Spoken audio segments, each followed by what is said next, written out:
সেবায় বিঘ্ন ঘটে। এর জন্য যদি এই অঞ্চলে কোনো সমস্যা হয় তার সকল দায় দায়িত্ব ইনচার্জ সাহেব আপনাকে অবশ্যই নিতে হবে। আপনি মনে করিয়েন না যে আমি এখান থেকে পার পেয়ে যাব।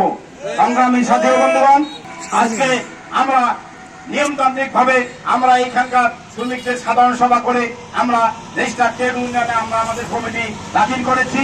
আজকে রেজিস্টার ট্রেড ইউনিয়নে যারা বসে আছে আমাদের ভাইরা, আপনারা সবাই জানেন আজকে এই 17 বছরে ফেসিবাদ প্রতিটি জায়গায় তাদের আস্তানা কেড়েছে, প্রতিটি পদে পদে তাদের সেই ফেসিবাদের দোষরদেরকে বসিয়ে রেখেছে। ফেসিবাদের দোষররা এই 17 বছরে শত শত হাজার হাজার কোটি টাকা লুট করেছে এই কামাল হোসেন তার দোষররা।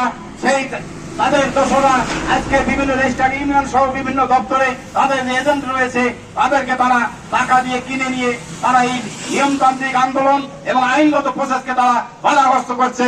আমরা এই সভা থেকে আমরা এটাও বলতে চাই, বগুড়া রেজিস্টার ট্রেড ইউনিয়ন যদি এ ব্যাপারে যে গড়িমসি করছেন তারা যদি অবিলম্বে কোনো ব্যবস্থা গ্রহণ না করেন তাহলে তাদের বিরুদ্ধে আমরা বাধ্য হব আইনগত ব্যবস্থা গ্রহণ করতে এবং তাদের বিরুদ্ধে আমরা আন্দোলনে যেতে বাধ্য হব।